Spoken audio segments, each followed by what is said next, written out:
Hello दोस्तों, आज हम बात करेंगे ब्लड थिनर्स पर।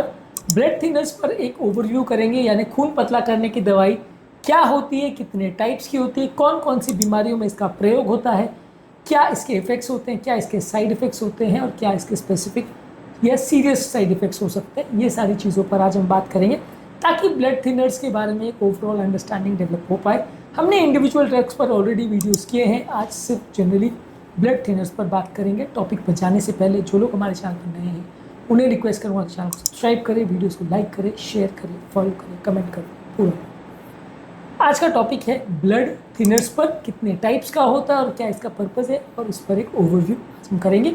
चलिए शुरू करते हैं इंपॉर्टेंट वीडियो।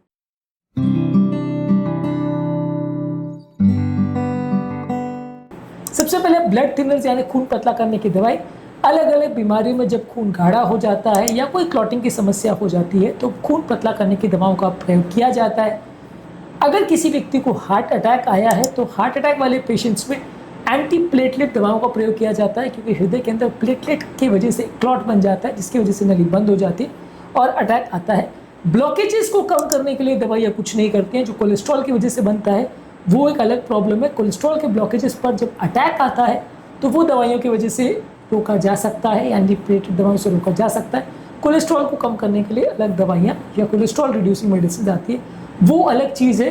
कई लोग खून पतला होना और कोलेस्ट्रॉल होना या खून गाढ़ा होना और कोलेस्ट्रॉल होने को कोरिलेट करते हैं। खून गाढ़ा या पतला होना और कोलेस्ट्रॉल होने में फ़र्क है। कोलेस्ट्रॉल ब्लॉकेजेस का कारण होता है, गाढ़ा या पतला खून जो है वो ब्लड की प्रॉपर्टीज़ पर डिपेंड करता है और कोलेस्ट्रॉल से उसका डायरेक्ट कोरिलेशन नहीं है। जिस व्यक्ति को डिस्लिपिडीमिया है उसको ब्लॉकेजेस ज़्यादा होंगे तो उसका खून गाढ़ा है, ऐसा नहीं बोल सकते।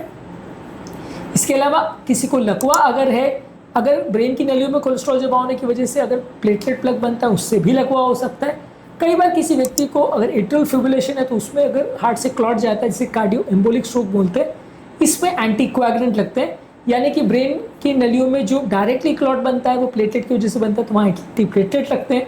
जो हार्ट से क्लॉट ब्रेन में जाता है वहाँ एंटीकोएगुलेंट लगते हैं। ये दोनों अलग अलग तरह के ब्लड थिनर्स हैं, दोनों ही खून पतला करते हैं लेकिन काम करने का तरीका अलग है। इसके अलावा डीप वीनस थ्रोम्बोसिस यानी पाँव की नलियों में सूजन और क्लॉट की जो बीमारी है वहाँ पे इसका प्रयोग किया जाता है। इसके अलावा डीप वीनस थ्रोम्बोसिस का जो अगला स्टेज है जिसमें पाँव की नली का क्लॉट हार्ट के थ्रू होते हुए अगर लंग्स में चला जाए तो उसे पल्मोनरी एम्बोलिज्म बोलते हैं, वहाँ पे भी इस दवाई का प्रयोग किया जाता है। अगर किसी व्यक्ति को सर्जरी के बाद डीवीटी या एम्बोलिज्म ना हो वहाँ पे इसका प्रयोग किया जाता है। किसी व्यक्ति को अगर मेटालिक वाल्व लगाया गया है तो वहाँ पे इसका प्रयोग किया जाता है। किसी व्यक्ति को अगर एट्रियल फिब्रिलेशन यानी रिदम के हार्ट की प्रॉब्लम है, वहाँ पे हार्ट वाइब्रेट करने लगता है तो हार्ट में क्लॉट बन के ब्रेन में या बाकी शरीर में ना जाए, उसके लिए भी खून पतला करने की दवाई यानी एंटीकोएगुलेंट का प्रयोग किया जाता है। अभी तक जिन इंडिकेशंस पर हमने बात करी हो इसमें सिवाय हार्ट अटैक के और ब्रेन स्ट्रोक के बाकी सब केसेस में एंटी प्लेटलेट नहीं एंटीकोएगुलेंट्स लगते हैं। एंटी प्लेटलेट खाली हार्ट अटैक में लगता है और ब्रेन के उन लकवों में लगता है जहाँ पे प्लेटलेट की वजह से ब्रेन का लकवा हुआ है, ना कि क्लॉटिंग की वजह से। इसके अलावा कुछ तरह के कैंसर्स के पेशेंट में भी ब्लड थिनर्स का प्रयोग किया जाता है। कुछ एंटीफॉस्फोलिपिड एंटीबॉडी और ब्लड क्लॉटिंग की जो बीमारियां हैं जहाँ पे खून गाढ़ा हो जाता है वहाँ पे भी इसका प्रयोग करते हैं। जैसा कि हमने डिस्कस किया, खून पतला करने की दवाइयाँ दो कैटेगरीज में रखी जाती है। एस्प्रिन जो कि एंटी प्लेटलेट है, ये थ्रोम्बोक्सिन A2 पे एक्ट करती है और एंटी प्लेटलेट का काम करती है, प्लेटलेट्स को काम नहीं करने देती, हार्ट अटैक और लकवा के पेशेंट में प्रयोग करते हैं। इसके अलावा क्लोपिडोग्रेल, टिकाग्लोर और प्रासुगेल, ये तीनों ही एडीपी इंड्यूस प्लेटलेट एग्रीगेशन पर काम करते हैं। ये भी एंटी प्लेटलेट है और इन तीनों में से कोई एक ड्रग, तीनों एक साथ नहीं, तीनों में से कोई एक दवा एस्पिरिन के साथ कॉम्बिनेशन में दी जाती है हार्ट अटैक और लकवे के पेशेंट में। इसके अलावा जो एंटीकोएगुलेंट्स होते हैं वो विटामिन के डिपेंडेंट क्लॉटिंग फैक्टर्स पे एक्ट करते हैं। इसमें वॉरफ्रिन या कोमिडिन का प्रयोग किया जाता है जो कि सबसे कॉमन और ट्रेडिशनल दवा है।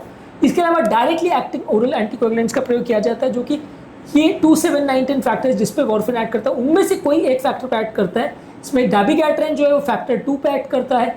रिवरॉक्साबैन, अपिक्साबैन और रिडॉक्साबैन जो है वो फैक्टर 10A पे ऐड करते हैं। तो ये बेसिकली एंटीकोएगुलेंट के ग्रुप में आते हैं मेडिसिन। इसके अलावा हिपैरिन और लो मॉलिक्यूलर वेट हिपैरिन जो है ये दोनों भी इंजेक्शन के फॉर्म में एंटीकोएगुलेंट्स होते हैं, खून पतला करने के लिए यूज़ होते हैं। ये भी हार्ट अटैक और इस तरह के केसेस में इमरजेंसी में यूज़ किए जाते हैं। क्लॉटिंग वाले पेशेंट में भी इनका प्रयोग किया जाता है। ये दवाइयाँ भी जो है फैक्टर 10A पे एक्ट करती है, तो ये भी एंटीकोएगुलेंट्स है। प्लेटलेट्स इनका कोई लेना देना नहीं होता है। ज़्यादातर ये जो खून पतला करने की दवाई दो तरीके की आती है, या तो टैबलेट्स की फॉर्म में आती है जो कि लाइफ टाइम या लंबे समय तक खानी पड़ती है अलग अलग बीमारियों के हिसाब से, और इंजेक्टेबल फॉर्म में आता है जहाँ पे जैसे लो मॉलिक्यूलर वेट हेपारिन या जो अनफ्रैक्शनेटेड हेपारिन है, ये दोनों इंजेक्टेबल फॉर्म में आता है, जहाँ पे पेशेंट को ये दवाइयाँ शॉर्ट ड्यूरेशन के लिए दी जाती है खून पतला करने के हिसाब से। ये दवाइयों का मोस्ट इंपॉर्टेंट रिस्क क्या प्रॉब्लम क्या है? सबसे इंपॉर्टेंट रिस्क या प्रॉब्लम ये दवाइयों का ये है कि इनसे सिग्निफिकेंट ब्लीडिंग हो सकती है, जो कि कभी कभार खांसी में, उल्टी में, मोशन में हो सकती है। बहुत खराब किस्मत अगर हो तो ब्रेन में हो सकती है। किस व्यक्ति को ब्लीडिंग होगी और कहाँ पे ब्लीडिंग होगी प्रेडिक्ट करना मुश्किल है। कभी कभार किस्मत खराब हो तो ब्लीडिंग ब्रेन में हो सकती है, जिसका कोई खास इलाज नहीं है। बाकी सारे ब्लीडिंग रिलेटिवली मैनेजेबल होते हैं। इसके अलावा ये सारी दवाइयों से एलर्जिक रिएक्शंस हो सकते हैं। ब्लड थिनर से अलग अलग दवा के अलग अलग रिएक्शंस हो सकते हैं। इसके अलावा इन दवाइयों का आपस में या बाकी खाद्य पदार्थों के साथ इंटरेक्शन हो सकता है, जिससे दवाइयों का असर कम ज़्यादा हो सकता है। ये खासकर वॉरफरिन या एसिट्रॉम जो ये दवाई है उनके साथ ज़्यादा देखने को मिलता है।